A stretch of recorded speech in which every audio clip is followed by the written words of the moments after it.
Now, I am joined this morning by Allison from Money Mentors. Now, they are a local organisation that assist people with financial counselling and education. Now, it's Money Mentors.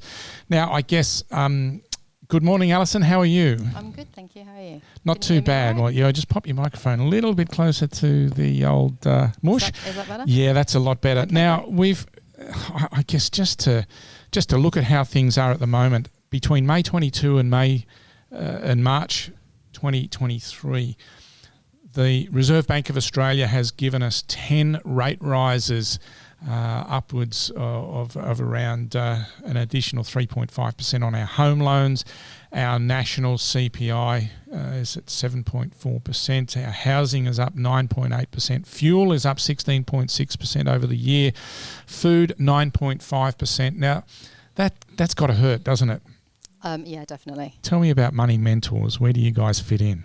So we are called financial counsellors. So I think lots of people have never even heard that word and just don't even know that we exist. So I know when I tell people that's what I do for a job, lots of people don't even know what that is. So we basically help anybody that's having any kind of financial difficulty. So it's not always necessarily debt. So it's lots of people that are perhaps struggling to balance the bills, like you've just explained. Lots of bills are going up. And lots of people are just not coping very well in that current landscape. And so they can come and talk to us, and we basically work with people to help understand what the problem is, what is the particular thing that they're struggling with, and then we'll talk to them about what are the different options, and then we work together with the person to try and find a solution. So if, for example, they've got a really high credit card debt that they're just really struggling to pay, then we might be able to help them to negotiate with the bank. So we would go to the bank and talk to them about the situation. So we're like the kind of person in the middle, really. We call it advocacy. Yep. So a lot of the time it's people that can't advocate for themselves because they're feeling very stressed or they're feeling very overwhelmed, or they might have a multitude of other complex problems. They might have drug and alcohol problems, they might have relationship issues, they might have lost their jobs. And so we're kind of the person in the middle that will talk to the bank or the utilities provider or whoever it is that they're struggling to pay the bills for.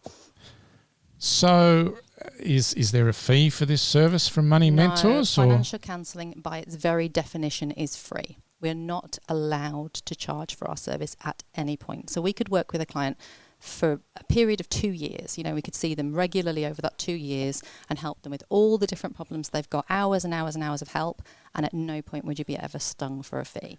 So part of our licence and how we're regulated, we are not allowed to charge for our service. So that's just fantastic. I think it's the way it should be. So you've mentioned a few things. What are some other things that a financial counsellor can help with? So we do a lot of referrals. So people will come and see us with their financial problems, but they might have a lot of other issues that we can't help with. So we're not specialist emotional counsellors. So a lot of clients might have lots of other issues and might need referring to like an emotional counselling service. Yep. So we'll counsel you around your finances, but when it comes to the more complex stuff, we might refer you on. So like I said before, we might refer people that have got drug and alcohol problems to a drug and alcohol service. We might help them. We might send them to the food bank. So a lot of our clients come and see us at the moment are struggling with the increased cost of food. A food bank is an amazing service that operates there's one here in Rockingham, there's one in Kwinana. They're kind of all over the place. Yep. But you need like a special card to go and see food bank. So you need to be referred by a financial counselling agency. I think there's the other agencies that will refer them as well. So you'd come and see us and we'd fill in a referral form for you and then explain where those services are. We help people to manage their budget. So lots of people just don't even have a budget. They don't even have their bills written down. They just don't know what day their bills are coming out of their bank, don't know when they're due to be paid, and so they're forever defaulting on their bills because there's not enough money in their account. So we sit down with people and just do really practical things of writing down what are all the money that needs to go out, what money have you got coming in, and how do we help to manage those two things so that they just have a bit more of understanding of how to manage their money. So you talked just a moment ago about the cost of living at the moment and overcommitment and all of that sort of stuff, and that can creep up on you quicker than you would imagine. I think now, I guess if I had a situation where I had a debt and all of a sudden I'm being threatened with legal action, what can I do? What are the options? Yeah, it's a really interesting question. So I think first and foremost, the most important thing is don't ignore it, because it's only going to get worse. And this is what happens. People get a letter or they get the email, they get the text, and they're so overwhelmed that they just go, oh, too hard, put it in the too hard basket over there. And then that debt is only going to grow. It's only going to get worse. So the first bit of advice is don't ignore it. Don't ignore it, because it actually will create more stress and anxiety in the long term. So just being brave and go, right, I've got this problem, I'm going to go and try and sort it out instantly is going to improve the situation.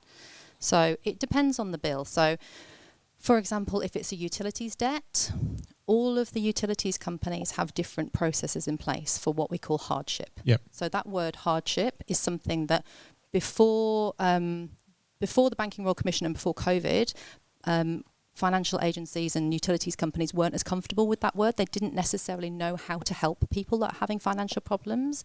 But now all of these organisations have specific departments within them, which are the hardship teams. And they're the people that help you when you're struggling to pay your bills. So they've all got different processes in place. So for example, the Water Corporation have a fantastic programme called Start Over. So you can have a $10,000 Water Corporation bill that you can't pay because of whatever circumstances around financial hardship, and they can work with us and the Water Corporation over a period of time, and the Water Corporation will wipe off the vast majority of that debt if you then agree to pay certain amounts of money. So it's a fantastic program. So some people just see a Water Corporation debt and just think, I'll never be able to clear that in my lifetime. But actually they have these special programs that are amazing. So the message that comes through to me there is, you're saying, like, particularly with utilities bills and bad debts and things like that, is to be proactive and do it. And with Money Mentors,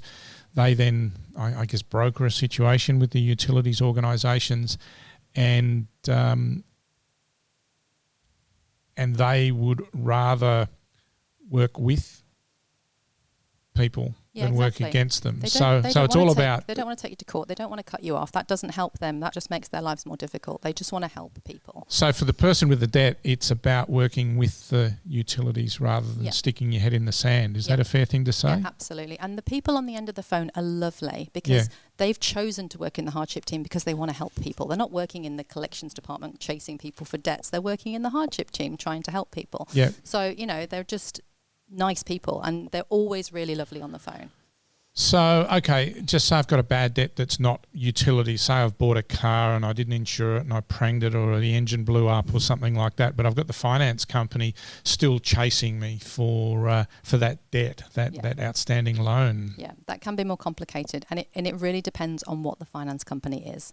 So the bigger banks are great. Again, they've got processes in place. They're much more helpful. Some of these smaller, dodgy lenders can be considerably more difficult to work with. And so that's where the financial counselling expertise comes in, because it's all about how you present your case, and it's all about the advocacy. And quite often we will write to them and say, this person has this debt, they can't afford it, this is the situation. And quite often they'll just say, tough luck, and they'll still want the money. And that's where the advocacy piece comes in, where we will continue to advocate for you to try and help. Yep. And then there are processes in place if a company is behaving incorrectly and they're not doing the right thing, where we can report them. So there's an organisation called the Financial Ombudsman, and so we will sometimes put claims through to the Ombudsman if a company isn't doing the right thing. You just talked about different types of lenders and things like that, and you see a lot of ads on TV where, if your TV or your washing machine blows up, or you want something and you haven't got the money now, and all of a sudden the guy in a lycra suit jumps out and he goes, I can help, with $5,000 approved instantly, it'll be in your bank in 15 minutes. Indeed. What do you think of those mobs? They're just charlatans, basically. They're just loan sharks, and they're preying on vulnerable people who are in a bad situation, who don't have a lot of financial literacy. We don't talk about money in society. We don't learn about it in school. It's all hidden away. And so people just don't understand these products, and they just see the guy in the lycra suit and they think, oh, that's a great solution. I'll just borrow $1,000. But little do they realise that in a really short period of time, that $1,000 has become $2,000. Are they all generically called payday loans? They fall into that category? Yeah, there's been a lot of government lobbying over the years around the payday loans, trying to reduce their power. But unfortunately, they've got a lot of money. And so they've got friends in high places. And so they still seem to exist. There has been some legislation changes recently, but still not enough, I don't think. They remind me many years ago when I was just a trainee and I was working in a workshop, and they used to have a payday loan guy there. He was the guy that worked behind the counter in the warehouse in the tool shop where you used to go and you'd have little brass tags and you'd go and get a tool out of the warehouse and he'd give it to you and hang your brass tag on a hook so that you had to bring it back and everything like that. But he was also the guy, if you needed $20 or $50 or something like that on payday, he would stump up for that or before payday, but he'd say, right, as soon as you get your pay, and we were paid in cash with envelopes back then, he would actually just walk up behind you and take $40 out of your pay packet, and he'd go, thank you, son, and kindly. And he had an amazing trade. It almost seems the same sort of thing, but in a very corporatised sense. Yeah, is that sort of how it works? What sort of interest rates are they charging? I've got a client at the moment who has an interest rate of 49%. 49%. 49% interest rate on a loan. And when I asked that person, what's the interest rate on the loan, what's the APR, I asked her. So APR we were just discussing a minute ago. We don't know what it means. We think it means Australian percentage rate. Even Pete and I weren't sure. Maybe you need to Google it. So it's basically the rate that they're going to charge you. I don't know what the letters exactly mean. And I asked her what her APR was, and she didn't actually have a clue. She didn't know. And so we had to look it up on her loan document. And she was saying to me, I keep paying it off every fortnight and it just keeps getting bigger. Why isn't it going down? And I said, because the interest rate is so high, it's going to be a long time until we start even chipping away at it. Always Googling it now. What does it say? I'm dying to know. Oh, going here. APR. Call me a financial counsellor. The annual cost of the loan, the APR. Oh, hang on. We'll talk about more. Yeah, we've lost interest. More than that in a moment. But it's just getting worse because there's more and more of these products. So there's not just the payday lenders. Now there's all these before pay products. Get your pay before you've been paid. Before pay, after pay. Well, after pay is different. That's a buy now, pay later agency. But there's all these different companies that will give you your money before you've even got paid, and they're going to charge you a fee. Quite often a payday loan will charge you $400 establishment fee. So you'll be borrowing $1,000 and your establishment fee is $400. And that's 40% of what you're borrowing. It's just crackers. That's amazing. APR is annual percentage rate, and what that refers to is the annual cost of the loan to the borrower, but including fees. So your APR for the example you just gave would be your $400 establishment fee plus the cost of your interest over that 12 months. Yeah. So, and if that's 49%. So I think I've just done the maths. You're almost doubling the value of your loan in 12 months. Yep. If you've got a $1,000, $400 establishment fee and you're paying 49%. So that's $490. So there's $890 on 1,000. It's too much. Wow. But they say that 20% of Australians have missed a bill in the last 3 months, and 1 in 10 people could not put their hands on $1,000 in an emergency. And so this is the root cause of the problem. If you don't have any money put aside, any kind of savings, any kind of buffer, if something happens and you need money and no one will lend you it, that is sometimes people's only option. This is the problem. So it's all about trying to help people to get more financially savvy in the first place, so they get to a point where they can save a little bit and just put a little bit aside. So there's a couple of really good programs that could help with that. So one of them is called the NILS loan program, which is the no interest loan scheme, which is a program that you can apply for a loan and you don't pay any interest at all, but you also don't pay any fees and charges. So a lot of the time you'll see things advertised and they'll say no interest now ever, and you say but actually there's fees and charges. Just because it's not called interest, you're still getting charged. So don't be sucked in with that. But this one is no interest, no fees and charges, no nothing. And you can get NILS loans. I printed it out. So you can get NILS loans for things like household appliances, furniture, your glasses, if you need a wheelchair, dental, your bike, computers.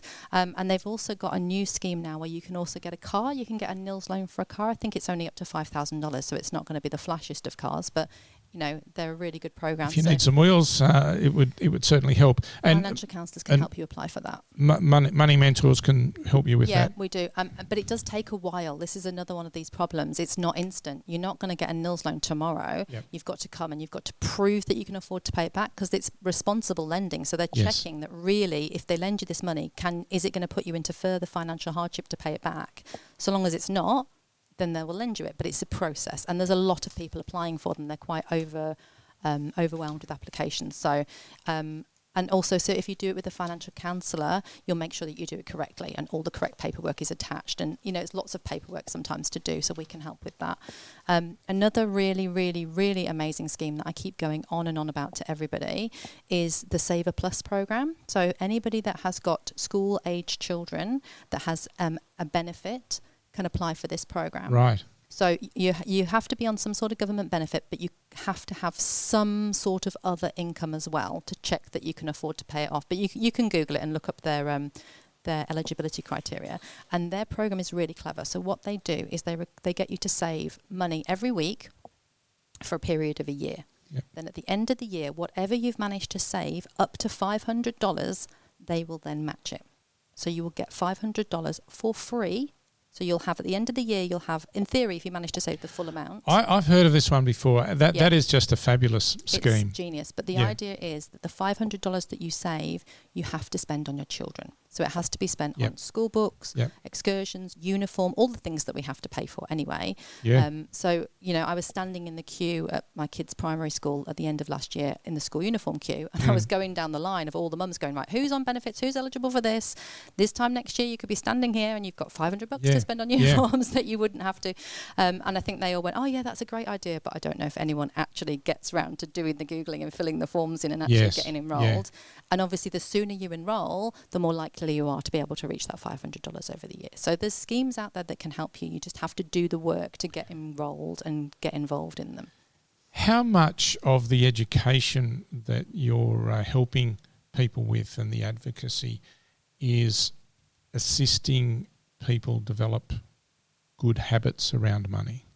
I'd love to say that it's a large portion of it, but I think the reality is that my role a lot of the time is firefighting. Yep. So a lot of the time it's multiple debts, multiple crisis issues, and I would love to think that process in itself teaches people, I don't want to get myself into that situation again, and hopefully they make better choices in the future because they've seen the consequences of being in that amount of financial stress in the first place. But this is the thing that I love to do. My favourite thing is just to talk about, like we're talking now, the education piece and the preventative stuff, and saying to people, if you're thinking of getting a mortgage, the most important thing you can do is budget so that you can pay more money into your mortgage, so that when the interest rates rise, you don't feel it because you're already paying more to start with. And that's great to say, but who's got a magic ball to go back in time, and to make that happen? So now, it's not necessarily the reality. We're talking about mortgage rates here, and in the intro to our chat, I mentioned how much rates have risen, and they've risen a lot over the last few months. And just say that's created some hardships, and I can't afford to pay the mortgage that I'm on now. What are my rights? What can I do? Yeah, it's a really tricky one. So, as soon as you're in arrears, you've got much of a less of a chance of negotiating. They're not going to negotiate you a lower rate if you're in arrears. So again, it's about the preventative thing. It's like looking now, and especially for all those people that are on fixed rate mortgages. I cannot reiterate enough, do not wait until the month that your fixed rate rolls over onto a new interest rate to then start looking at how you're going to afford to pay for it. Look at it now. Work it out and say, right, what's my interest going to be in a few months? How much am I going to have to pay? How am I going to manage that now? Just get on the front foot and don't just wait until the very last minute and then you're in crisis and then you're in hardship and then you can't pay your bill. So look at where you can be cutting things back. Can you be changing your phone plans? Silly stuff. Like I was paying $65 a month to Optus, and I've been paying it for ages. And then I was talking to one of my clients and he was going, I found this brilliant plan and it's $300 for the year. And I just thought, well, why haven't I done that? Like, I'm the financial counsellor, so I've switched my phone plan now. But that's all well and good because you have to have $300 to be able to afford to do that, you know. Yeah. So it's a bit of a catch-22 again. You need the money to save the money. So, you know. And it's interesting with things like that you mention, and a lot of stuff these days is set up as direct debit, or it comes off your credit card, and you don't realise. And I guess in my family ourselves, we had a bit of a rationalisation a few months ago where I must have spat it, and I said, you know, how many subscriptions to streaming services do we have, like Netflix and Stan and this and that and everything else, and KO and whatever, and we added it up, and then we sort of looked at how much of each of those services that we use, and we got rid of most of them. Yeah, exactly. Yeah, lots of clients do that. You just don't notice until you sit down and look at it. And there's so many free streaming services. You know, there's so much stuff now that's already out there for you to use. So my friend was telling me about another one yesterday that you can just log into for free. I can't remember what it was called. So yeah, it's just doing the research and finding out what free options are out there for you. ABC Plus and all that kind of stuff. You know, 7 Plus. You know, all of these catch-up things. All they're the all catch-up free anyway. Yes. So you know, there's plenty of information out there. There's always some great shows on SBS On Demand too. Yes, I love SBS. Yes. That's always pretty good. So.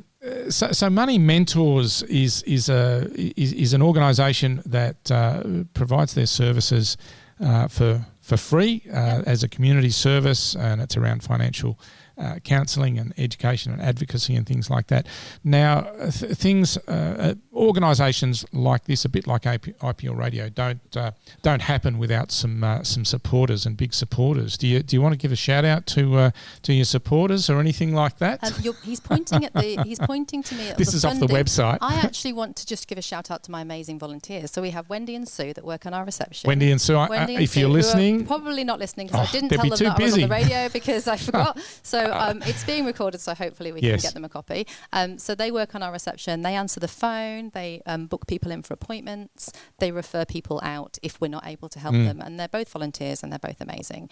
Sue's actually studying to be a financial counsellor, and so she helps us, you know, is going to be helping us a little bit more with some of the client stuff. So yeah, they're fantastic. Yeah, funders as well, I'm sure. The funders here will. You can see the funders on the website. I'll read off the page. Government of Western Australia, Financial Counselling Network, the City of Mandurah, Alcoa and the Alcoa Foundation. Yeah, so we're an independent not-for-profit that is government funded. So we're based in Mandurah. Our main office is in Mandurah. That's where I work, 9 to 5, Monday to Friday. But then we also have outreach. So we do outreach in Kwinana at the Frank Konecki Centre. Yep. We do outreach in Pinjarra. We do outreach in Baroona. So there's little pockets. So we have there's 5 financial counsellors in total. And we have a small business financial counsellor. So that is something that we probably really need to promote more.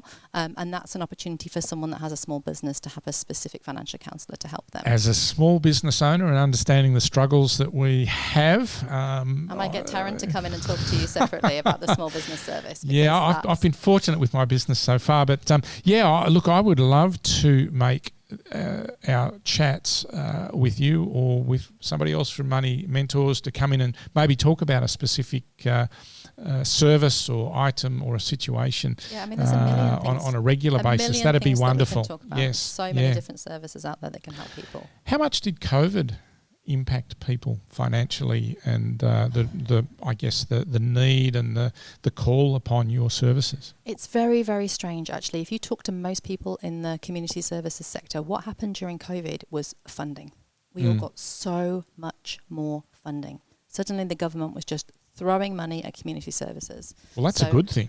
We went from, not having much money at all, being a very small reserve, to having a lot of financial counsellors and a lot of service. Yeah. So, yeah, I think that it was a great thing for us in a lot of ways, weirdly. And I think there was the same with all the people that were on social services support. Suddenly just got loads more money. Right. Suddenly we're not given these piddly amounts to live off. They were actually given real living amounts to live off. Yeah. There was a lot of research done by, I think it was the Food Bank that did the research around people that prior to COVID, they were skipping meals, they were not eating fresh fruit and vegetables, they were living on like awful food because they couldn't afford it. Yeah. And COVID allowed them to go and buy meat and go and buy fresh fruit and vegetables and feed their families better because they were given a living wage. So I think there was a lot of unusual consequences of COVID that you wouldn't necessarily think about. That's not what I expected. That's amazing. That truly is amazing. Now, Alison, from a Money Mentors perspective, if anybody listening out there is struggling financially, they've racked up some credit card debt and they're not really quite sure how they're going to knock it on the head, and they're wondering what they should do, what should they do? So they've got a couple of options. They can call us if they live in the Mandurah, the Kwinana, the Rockingham, the Byford area, kind of the Peel region essentially, and book in for an appointment. We do phone appointments. If people haven't got a car, we do video appointments if you'd like to talk to somebody but you can't physically get to our office. If you're not in those areas, lots of people book through what's called the National Debt Helpline. So the National Debt Helpline is the one-stop shop phone number for financial counselling. Right. So you call that number, NDH, it's a 1-800 number. You speak to the person on the end of the phone. They'd have quite a detailed conversation with you because they're quite well trained. It's not just a reception service, it's a financial counselling service to an extent. And they'd find out exactly what the problem is. They'd be able to tell you if it is something that a financial counsellor can help with. Because sometimes people call us and it's actually a legal problem. You know, it's not our area. It's kind of financial, but it's kind of beyond our scope. And so they would refer them on. If it is something they can help with, they'd get your postcode, they find out what your area is, and they can book you in to see a financial counsellor over the phone. The most important thing when you visit your financial counsellor is to be prepared. So have a copy of all of your loan agreements, have a copy of your debts, have a Google around in your phone and find all the documents so that when you come to your appointment, because I spend a lot of time in appointments with people on their phone looking up their Afterpay account number or looking up, and a lot of time is spent just on that admin. So the more prepared you can be, then the more time you get to talk, and to actually do the relationship building with your financial counsellor. So, but saying that, some people feel so overwhelmed by it that it puts them off going. So I'll quite often get a call in the morning and someone will say, I can't find all my loan statements and so I'm not going to come. And I just go, no, it's okay. I'd much rather, if you're struggling, that you come and we'll do it together. You don't have to have all of the answers straight away. We're there to help you to do that. So there's two sides to it. It's great if you can come prepared. If you don't have the ability to do that, that's also absolutely fine. We understand, and we're there to help. Yeah, I guess, if you've got multiple issues going on in your life, you can have a bit of a foggy brain, can't you? And you could be confused. So. And they say scientifically that when you're in financial stress, you make worse financial decisions. There's been lots of studies done on people to say the people that are on lower incomes make worse financial decisions because of the effect that it has on your brain and the way it processes information, which is fascinating. So sometimes it's not your fault. You're stuck in a cycle and you can't get out of it without some help. Yes, it can be hard. I imagine it would be, I guess, quite overwhelming. Yeah, the one thing I'll say though, every client that leaves my office leaves with a smile on their face because they come in and then they have a cry. That's usually how my meetings start. They say hello, they sit down and then they have a cry. And I'm like, that's fine, that's quite normal for me. But by the end of it, we've come up with a plan. A plan for things that I'm going to do for them, a plan for things that they need to do for themselves. We agree that we're going to work together towards whatever the solutions that we need, and they leave smiling because they feel like they've got something to focus on and someone that's going to help them. Well, that's exactly what I was going to say. They've got a bit of a plan together, and they feel like someone has their back because I think if you're in a struggling in a financial situation, you can often feel very alone. And yes, if you're not particularly financially literate, that can be overwhelming and debilitating. Absolutely. So it really is overwhelming having someone like you on your side would be a wonderful thing. Thank you for that.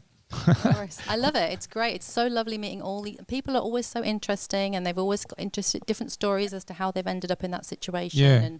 And a lot of it's clients that have had domestic violence, they've had relationship breakdowns, their family's been ill, lots of people that are carers for their partners, they've had really, unfortunate things happen and they just need a little bit of help.